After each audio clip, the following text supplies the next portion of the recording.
just to give you a little bit of an outline of kind of what I'd like to talk about today, I'll spend a little bit of time just talking a little bit of describing a little bit of background and some definitions, and then I want to talk through four what we're kind of calling building blocks for developing governance of supply chains. And this is all based on a series of papers that we've put out, and we've tried to kind of combine it all into one presentation today.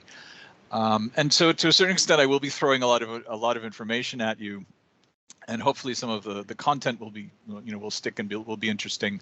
But I also hope it's interesting as well in terms of a larger scale way of thinking about how do we manage and govern a very complex system, and what do we know and what do we not know, and how do we make some progress on that. And that all leads into some policy implications that we'll discuss a bit at the end. I wanted to just quickly do a few acknowledgements before we continue.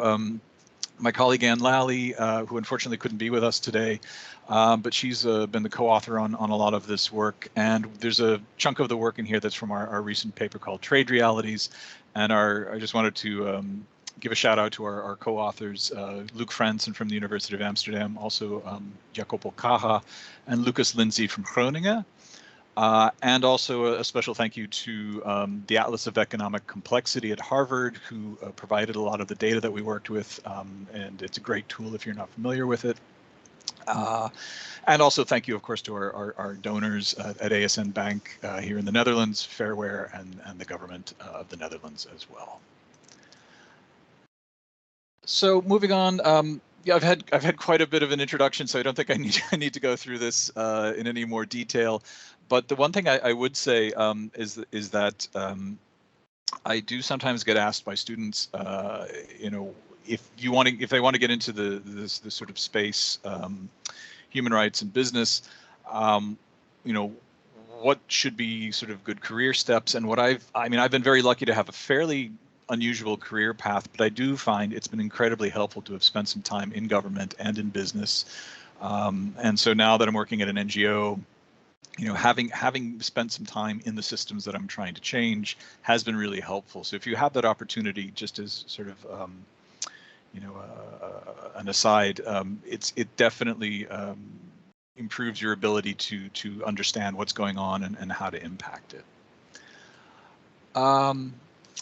Right, and then so just kind of maybe to start, so we're all kind of starting from the same spot, I am going to be talking a lot about supply chains today. They are kind of a dominant feature of the 21st century economy. And the piece of it that we're really interested in our work is the question of the interaction of the different businesses that you find in supply chains and how those interactions impact workers and the environment. And in a lot of ways, what we're dealing with is the fact that supply chains have evolved much faster than regulatory structures, and so we're kind of playing catch up and trying to figure out how do we rein in the kind of negative impacts that supply chains have. And so in terms of supply chain governance, we are talking about both human rights and the environment. Today, just for the sake of time, we're going to focus really on the human rights side of things. And the human rights in supply chains really emerge from a whole set of ILO conventions and the Universal Declaration of Human Rights, and there's sort of a whole infrastructure there of international law behind them. For those of you who are interested in climate change, climate action, environmental issues, what we find is a lot of the root causes of environmental and human rights violations tend to be, fairly similar. We think a lot of the solutions are going to end up looking fairly similar. And so for those of you who are interested more in the climate side of things, I hope you'll still find the presentation useful, as there are a lot of analogies and a lot of similarities. But it was just going to be far too much to kind of try to cover it all today. I also just want to clarify, the terms of governance, what we're talking about, and particularly in this space, you hear the term ESG a lot, environmental, social governance, but that generally refers to corporate governance issues of, how do you manage your corporation and what's the role of the board and those sorts of things. And that's not the kind of governance we're talking about today, just so we're all clear. We're really using governance in the other sense, the sense of a process for defining and enforcing rules, and how that those processes develop. So just so we're all clear on the terminology. I also wanted to talk a little bit about what forms can governance take. We really see four types of governance that our work is certainly trying to support. The first one is public regulation, of course, and that's both national and transnational. The ILO, treaties, those sorts of things. And it's been interesting, having worked in the space for a very long time. We do see in the last few years a much greater political appetite, particularly in Europe, for public regulation in supply chain. So it's been very interesting to see that. We also see a really important role for social dialogue and collective bargaining, and particularly figuring out how to adapt social dialogue and collective bargaining structures so that they can operate in global supply chains. There's a lot of work to do there in figuring out, how to make that work. There are some sort of new hybrid governance forms that are starting to emerge, things like efforts that are focusing on the role of investors. So there's some interesting stuff happening there. And there still remains a role for voluntary private regulation, but for the most part, we're really focusing on the first three, since the voluntary work has really been the primary thing that's been getting attention for the last 20 years. So we're trying to support the innovations in the other areas. And just to talk a little bit more about our work as an organization, we're talking about garments today, but we really do see garments as a test case for governing global supply chains. There's been an enormous amount of work done around the garment industry in terms of research. The civil society network around it is quite robust compared to some other industries. So while we are talking specifically about garments, we think a lot of the questions that we're asking and a lot of the methodologies we hope can be applied in other industries. We are an NGO, started up by a group of civil society veterans. We've been doing this for a long time, even though the organization is fairly new. And our goal really is to try to strengthen the ability of this civil society network that exists to do their work better, as well as to provide policymakers with better information and better tools to design policy. And there's a lot of organizations in this space that do really important work in documenting rights violations and kind of showing what's happening, speaking truth to power. And our work we see is hopefully complementary to that. We have a somewhat different focus, though, that we're really looking at questions of context, systemic power and financial dynamics, and how do the pieces that make up industries and supply chains interface with each other, and how can we change the way they behave. As I mentioned, the talk I'm giving you today is drawn from 3 papers we've put together, and the goal of them really is about trying to understand the systems that we want to change. And what we found, having been in this space for a very long time, is there's an enormous amount of anecdote. There's lots of stories about what happens in supply chains and what happens in the garment industry, and not nearly enough evidence about what's really going on. And so a big piece of our work, particularly this series that we're working on, is to replace this anecdote that allows a lot of sort of wiggle room and a lot of endless debate to go on, and to try to replace that with some evidence that's policy relevant. And from there, we can start building a much better foundation for governance. You'll also see in this work that our primary focus is on brands. They're the lead firms in supply chains. From our perspective, there hasn't really been enough attention on particularly regulating and governing the behavior of brands. That's not to say there isn't important roles for, say, factory owners, suppliers, governments in exporting countries, governments in importing countries. All of those other organizations have important roles to play. But we primarily focus on the role of brands in our work, but very much connected to the work being done with the other key stakeholders.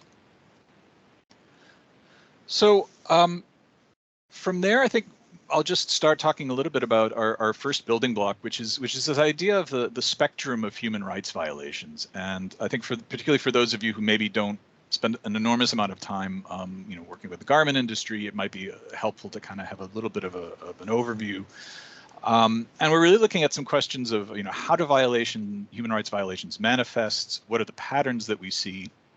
And then, what are the implications for governance design? And we really see three kind of main patterns or main types of violations. The first one are sort of these acute, large, relatively uncommon disasters that happen. Examples like the Rana Plaza factory collapse, which happened 10 years ago next week.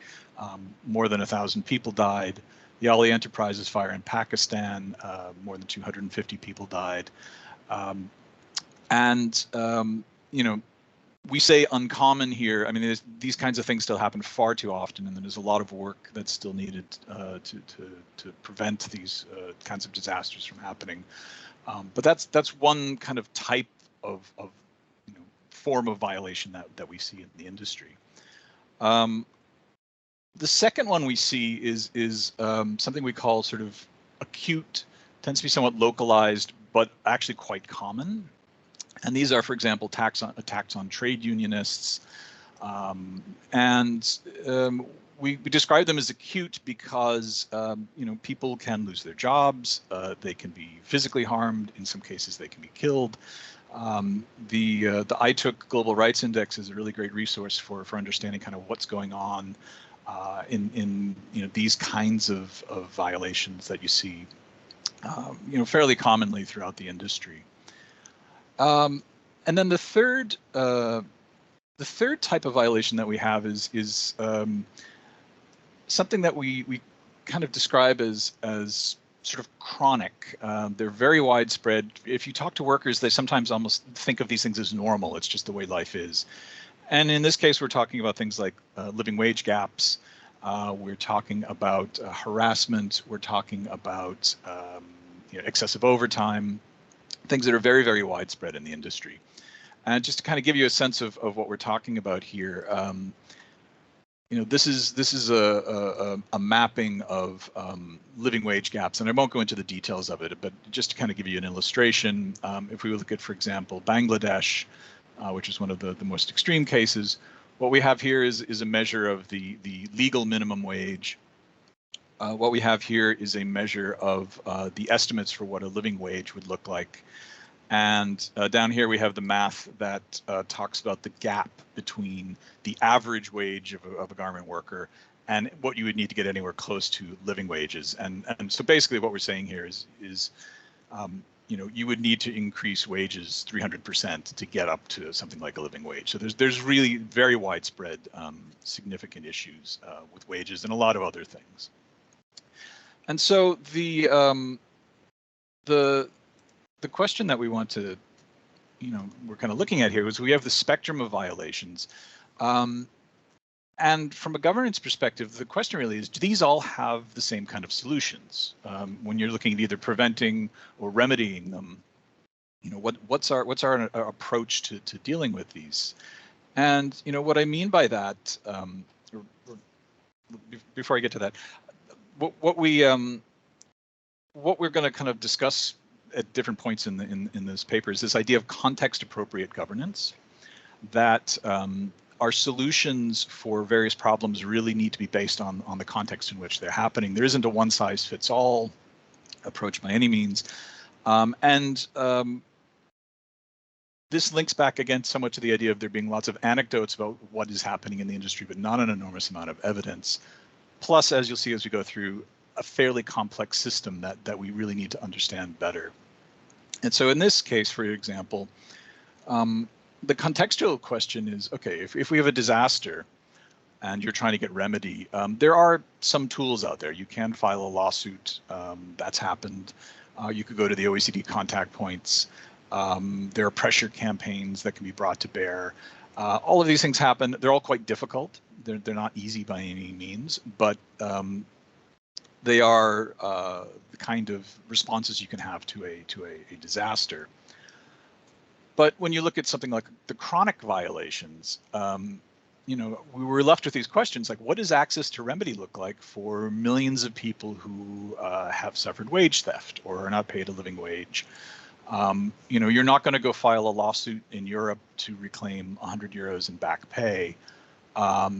So what do you do? And this is one of the this is one of the main policy questions that I think folks are struggling with right now. And part of what we're trying to help illuminate is the difference between these kinds of scenarios and the need to have solutions that are appropriate to the different contexts. I don't know if there's any questions before I go on to the next next building block. Not so far. I think we take the questions for logistics reason unless they are clarification question. I would be keen on taking them later. Okay, sounds good. So then we'll talk a little bit about the next sort of building block, and this is what we call a supply chain context. And this is basically the idea that different industries have different supply chain structures. There's different power relations, different leverage points, and it's really important to understand this if you're trying to design good governance. And I will try to go through this. It's simplified down enormously in order for us to be able to get through it, but hopefully it'll get the idea across. And what we have here is an extremely simple supply chain. You have a supplier, they have a customer, there are people making the products. That's fairly straightforward. The blue section here is government and brand that are located in an importing country, maybe somewhere in the EU, and the pink is an exporting country, perhaps in Asia someplace. The issue that we've had with supply chains over the years, and particularly in the garment industry, is, for example, you'll have a brand who will decide at the last minute, we want a design change. We want pants to be green instead of blue, but we still want the same delivery date. And due to a whole set of power issues that we won't get into right now, you very, very often end up with a situation where the factory is then putting pressure on workers to work enormous amounts of overtime.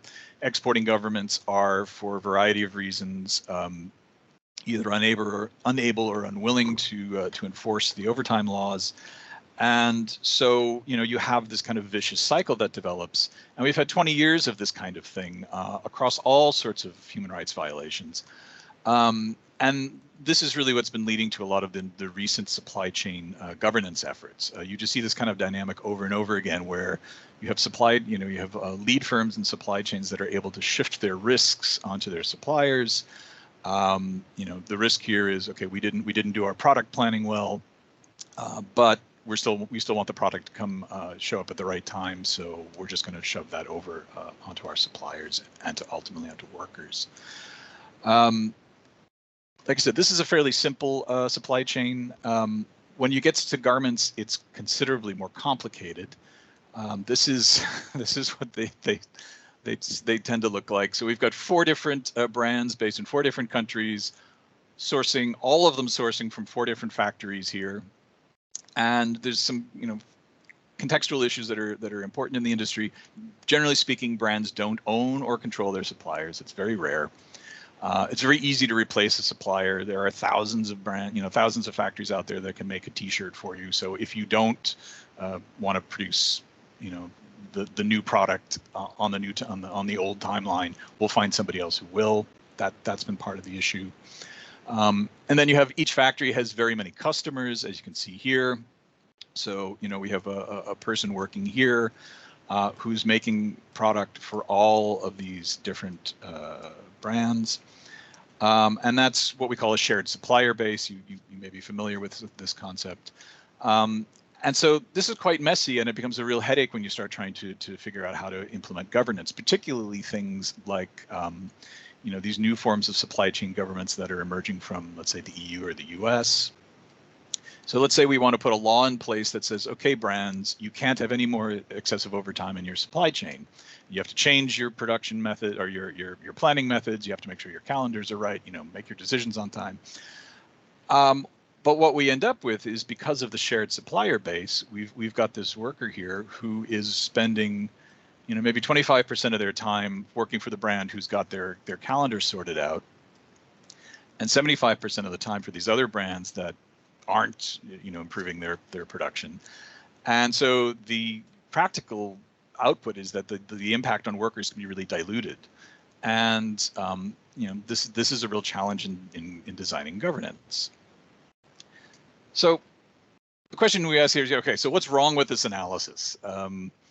And the issue is that this or some version of this drawing has been put up for 20 years and all sorts of discussions all over the place. And the issue here is that it's an anecdote. There's no detail behind it. And it makes it very, very easy for corporations to say, oh, it's too complicated. Look at this complicated thing. We can't do anything about this. And the number of meetings I've been to where that discussion has happened is kind of, I've lost count. But it has allowed the complexity of the supply chains and the complexity of the industry to really stop progress on a lot of fronts. And the argument that we're trying to make here is as long as this stays anecdotal, there's not much we can do about it. But if we can start to develop a much better evidence base, we're in a much better position to develop solutions. And we're starting to do that. This is the beginning of some work that we're doing. And this is just sort of for illustration, but it gives you the idea.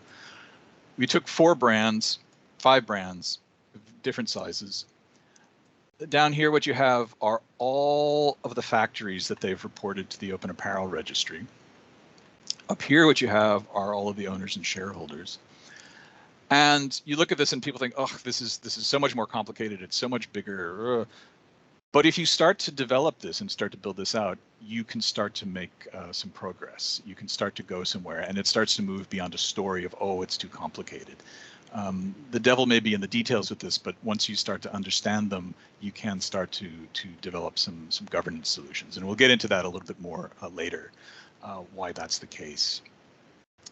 The other kind of next or sort of related piece here is, the shared supplier base problem is one structural issue that's really important to deal with.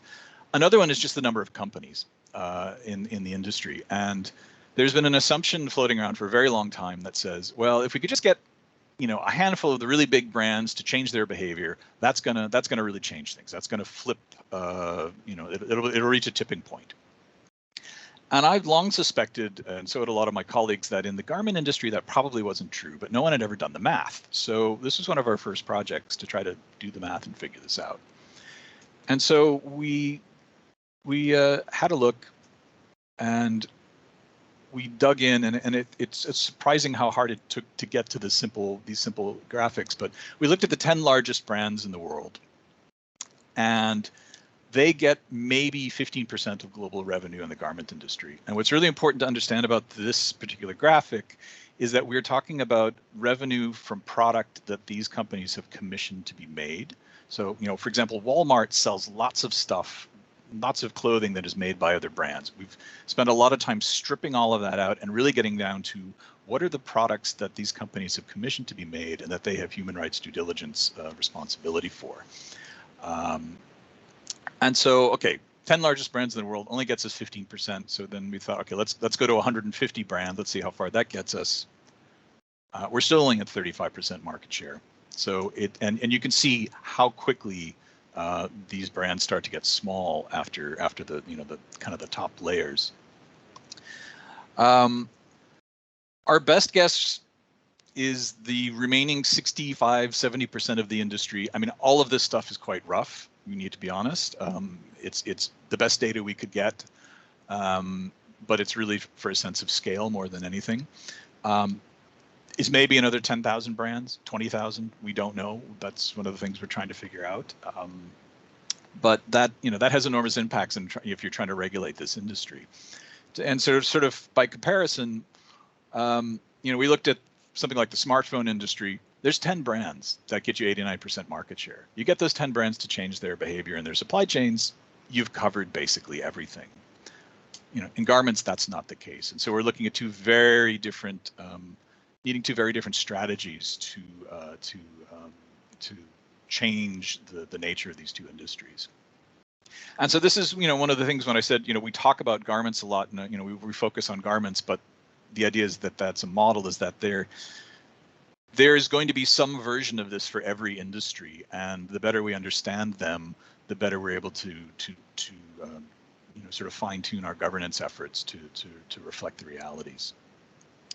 I want to just for a very brief moment talk about the other part of the industry, the workers, the producers, the companies in the supply chains. These are some numbers, and They float around a lot, and we have no idea how accurate they are. This is an area where there's still an enormous information gap.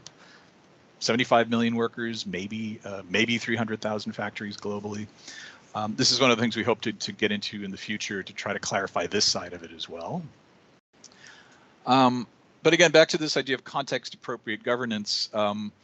We need to understand what this other 65% of the industry looks like. Where are they? What are they? What kinds of brands are they? We need to also have a much better understanding of the shared supplier base. It seems like it's inevitable that somewhere in here we need to start looking at some collective measures for prevention and remediation. If you share your suppliers and there's lots of you, the idea that you can go company by company by company and fix things, it doesn't seem very likely. And so this is all some of our sort of upcoming work as well to try to clarify this more. Building block 3 here, we start looking at supply chains and trade flows. Supply chains exist within trade networks. And this really, like I think I mentioned earlier, there are these new regulatory efforts that are emerging out of importing economies. The EU, the US, and it's things like the corporate sustainability due diligence directive that's coming out of the EU, the Bangladesh and Pakistan Accords, the European Citizens Initiative on living wages. There's a whole set of things that are starting to emerge, and regardless of whether it's a government or more of a labor-focused thing, we hope there's going to be some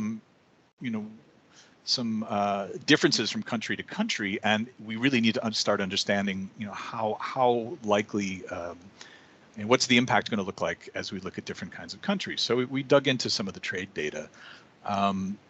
Ideally, we would be looking at, for example, employment data or environmental data. That's what we really want to get to. But the information is so poor. As with much of this, we're following the money because that's what we can get our hands on. And so to kind of just go through this quickly, who exports garments? The estimate is somewhere around $650 billion a year gets exported. And there's really two groups. It's the EU and this, what we call the Group of 30. Because there's a lot of intra-EU trade that everyone we've spoken to, sort of all the trade experts we've spoken to have said, this number is probably inflated because you have lots of stuff back and forth. So in reality, the Group of 30 is probably even more important than it shows here. That's who we're talking about. This map probably won't surprise you enormously. You can still see China is making nearly half of the world's garments. But together, this Group of 30 is responsible for, when you set the EU aside, more than 90% of the world's garment exports. The flip side of this, of course, being, who imports the garments, and it's still enormously Europe and the US, and that, as you can imagine, has enormous implications for the design of governance solutions. It's important to be clear, we're talking about finished garments here. China imports lots of raw materials to make garments, but right now they're not importing, finished garments for the most part. But where this really starts to get interesting is when you put the two things together. And so what we've got here is a mapping, and at the bottom here, this is the the kind of Group of 30 countries, and what you see is a pattern of basically three kinds of trade relationships. You've got a group over here where the main trade partner is the EU and EFTA, the UK, and that's places, I don't know if you can really read it, but it's places like Albania, Morocco, Turkey, Bangladesh, Pakistan. You've got a group of countries where the US is the main trade partner, again, not enormously surprising, but Nicaragua, Mexico, Guatemala. But then you also have this group in the middle that's very mixed, and this is places like Cambodia, China, India, Vietnam, and the idea that we're trying to explore here is that the impact of things like the CSDDD is going to vary enormously across these countries, and we need to start thinking, collectively about what that means. And so if you look at, for example, again, context-specific governance, if you look at a country like Serbia, whatever the EU, regulations say to the garment industry may have an enormous impact, potentially transformative, because the EU is buying 70% of production. Similarly with the US, in Mexico, whatever the US does is going to have an enormous influence. But then there's a question about what happens in places like Cambodia. How much impact is the EU law going to have? How are brands and factories going to react? Or is production going to shift? There's a lot of questions that come up there. You also see, the green here is Japan. In some of these countries, there are export markets that globally are not that big, but for that particular country are quite important. And so understanding how all these pieces fit together is going to really help us figure out, okay, to what extent, assuming the CSDDD has the desired impact, purely looking at the numbers, in some countries that's going to be a big impact. In others, we may need to be looking at other solutions to figure out how to improve things. And we'll come back to some of those ideas a bit later. So the last piece here is looking at this idea of trade fragmentation in supply chains, and it kind of grows out of the past section. We've created a fictional country X. I know I've talked about the need for real data, but here it's a fictional but representative country that we've put together, partly because we just want to illustrate the principles and not get too hung up on the specifics of one country or another, but also because some of the data that we should have to do this analysis simply isn't available. And it helps us to kind of illustrate what we should know that we don't. So, we've got country X. This is its exports. It's a mix of countries that it exports to. And what we wanted to do, kind of in this section, is from a policy perspective, also try to pull back from the idea that global trade, it's this huge abstract thing, but it has direct impact on individual workers and individual factories. And so we're trying to illustrate that and again help that inform policy design as we go forwards. So we start with a garment worker, and every year, let's say, she makes products that gets exported to all of these different markets.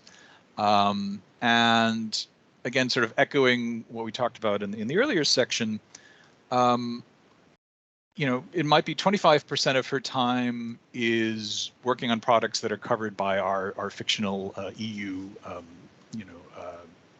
regulation on excessive overtime. But then, 75% of her time is not. It's going elsewhere. And so there's a whole set of questions that start to come up here around,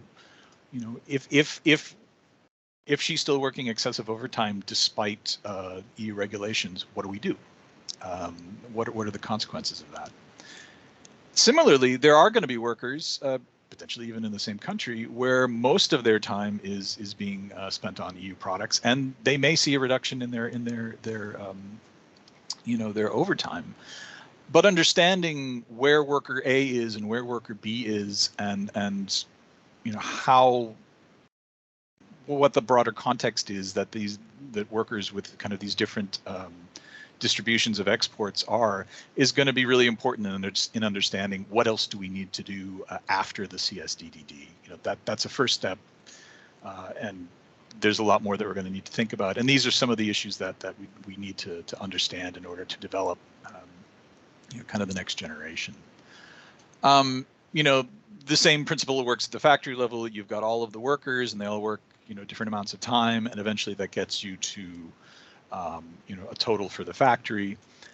And then we can scale that up to the country level as well. And this is where things start to get sort of complicated, more complicated, but also quite interesting. This data isn't available. Ideally, we would be able to know where, at a factory level, perhaps, ideally, products are being exported to. We don't have that data. And we have to assume, or we are advised that we assume that production is going to be extremely fragmented until we know otherwise. But the importance of this, there's a couple of levels of it. So one of it is really to understand, traditionally, lots of us think about trade data, in this way, as a very simple You know, this much goes to this country, this much goes to this country. But in reality, it looks much more like this. And if you're trying to change conditions at these factories and you're trying to use your influence as an importing country or as a trade union, you need to understand what's going on here. And to kind of give you a sense of what we could do if we had better data, this is just, and again, this is all fictional, but it illustrates the point. You know, if we knew more about what was going on with these factories, you could start segmenting them for different governance reasons. You know, and here again, it's, you know, you might have a group of footwear factories. Maybe these ones are making low-cost fleece. You can do it by product, but you can also know, okay, there's a group of factories that production managers in a certain part of the EU all know and I'll go to over and over and over again. If you start to understand these things, you can start to develop more targeted kinds of governance solutions. You could, for example, develop a product-specific agreement like the Accord, focusing on particular products that have particular risks. This would help the EU to figure out where to target its enforcement efforts. If you know certain types of products, certain geographical locations, certain types of, maybe some of these factories traditionally only work through agents, and so there's a lot of, it's not very clear what the relationship is between the factory and the supplier. That creates risks. You know, you could work around that. There's a whole set of things you can start to do in terms of trying to, target where to put your resources. You can also start to make better recommendations around, perhaps consolidating, so you don't have little bits of production spread over lots of factories, but you consolidate it more into a smaller group. This idea could also work transnationally. Here we're illustrating it as a country, but there's no reason you couldn't set up a footwear agreement across multiple countries. And a last thing, and I won't get into this because again it's far too much, but all of the things we've been talking about here in terms of exports to countries also hold true for brands. You could do a similar analysis, figuring out what brands are purchasing from which factories and go from there. If you excuse me for 1 second. So I'll very quickly recap. We've looked at kind of 4 building blocks around the spectrum of human rights violations, supply chain structure, trade flows, and trade fragmentation. And coming out of that, we've looked at these different ideas of context-specific governance, that we need to deal with different kinds of violations. We need to deal with root causes that are based sometimes simultaneously at employers, brands, and governments. The shared supplier base issue, the large number of brands, variations in trade relations, export fragmentation. You start to add all of this stuff up, and this is the point at which people go, now, how are we ever going to get anywhere? But the point we're trying to make ultimately is that it is possible to govern complex systems. It happens all the time, but certain things need to be in place that aren't right now. A big one being, government and civil society access to the relevant data. We need to be able to identify, based on that, where do we really focus our leverage and our efforts so that we're going to get change. Enforcement needs to be adequately resourced, and understanding the scale and the complexity of the industry is a critical piece of that. We need to be, again, thinking about more innovative ways of managing things transnationally across kind of all of the governance forms. And there is also really an important and kind of central role for rights holders in all of this that doesn't get addressed nearly enough, but it's essential if you want to govern complicated systems. The people who are there, who are seeing what's happening, they're, apart from being rights holders, they're also an incredibly important source of information for better governance. So all of these things come into play. And so kind of very quickly, I can just go through, based on that, a few policy implications. And there's lots more in our papers, but I'll just touch on a couple of them here. One of those is about mandating. We need better information, and it should be mandated. There's really sort of 3 kinds of information we're looking at. One is what we call contextual data. It's what we've been talking about a lot in this presentation. It's the stuff that says, what is the system? What is the system that we're trying to govern? What is it? How big is it? How complicated is it? And it's the kind of data that also allows you to say compared to what, which is going to be really important. If you spend time looking at corporate CSR reports, you tend to find everybody seems to be a bit above average. The numbers all look great and everything seems to be all right, and that obviously can't. There's got to be something wrong there if everybody's above average. But until we are in a position to compare what's being reported to some kind of larger scope of the problem, it's very hard for us to do anything with that. So this is really a lot of what the building blocks work is about. There is also some really interesting work being done. We have some colleagues at the Global Labor Institute at Cornell who are looking at predictive data. What are the signals to watch for? Things like the worker turnover rate at factories can be a really good indicator of human rights risks. So they're doing a lot of really interesting work around that. And if you're interested in this, I'd recommend that you check out what they're doing. And then there's a third piece around just outcome data. Are things changing? And this isn't reported very much. So in practical terms, what do these mean? We could be mandating brands to say, you have to prove that you have paid enough to your suppliers to cover the cost of living wages. I would happily trade most ESG reporting for this single metric, because if you could fix this, you've gone an enormous way towards fixing the garment industry. I'm sorry, my cat is joining the presentation here, so if you hear him in the background, please bear with. There's also some things around, NACE and some other business statistics systems that, they're not designed to capture supply chain data. A lot of the research that we've done already in this paper was extremely complicated because the systems aren't in place to capture kind of modern information about modern supply chains. And so there's a lot that could be done on that front. And then there's a proposal out now to make customs data accessible to civil society and to regulators. The US does it to some degree, but if we had that, it would go an enormous way towards understanding the distribution of production in different supply bases. And this is, there's a lot of pushback on that, but there's a very, I think, reasonable argument that says this is a due diligence trade-off. If you're going to be doing production in low-cost, high-risk areas, part of the trade-off for that is you need to be transparent about where it's coming from. So there's a whole set of things around data. There's also a set of things around individual versus group governance. Like we said earlier, you've got 10 smartphone brands, you can focus on the individual brands. In something like the garment industry, you really need to be looking at groups of brands. And we have models for this. This is not radically new stuff. That we have here in the Netherlands and in a lot of other countries, there is sectoral collective bargaining. Could we scale that up to transnational supply chains? It's an idea that's been around. It hasn't gotten very far, but part of why it hasn't gotten very far, we think, is that the underlying data has been hard to get a hold of. Should there be higher barriers to entry? It's very easy to start a clothing brand and to have absolutely no idea what you're doing in terms of human rights or environmental compliance, and you are creating market pressure, against the companies that are trying to do the right thing. And is that something we should be looking at?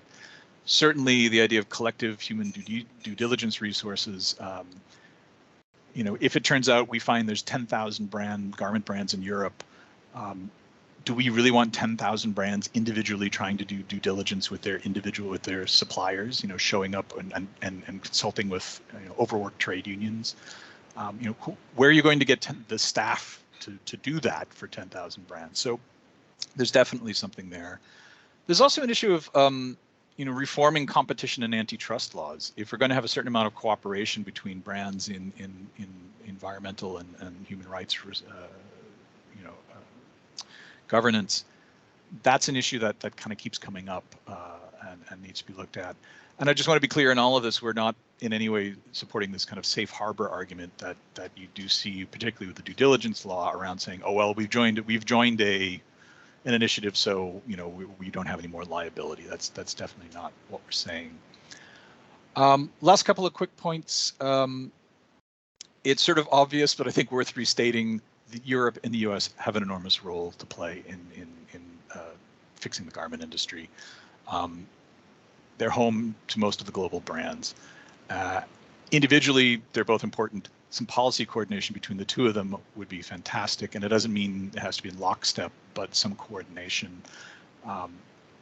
There's a lot that can be done there. And then the last thing I'll just kind of share is this idea of, all of this being a way to help future-proof our governance.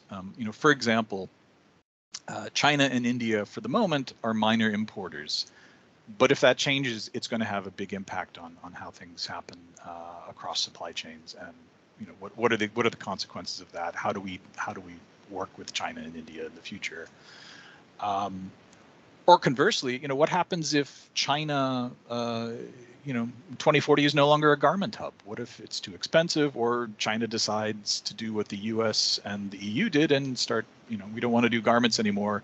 We're just going to buy them from somebody else. Where's all that production going to go?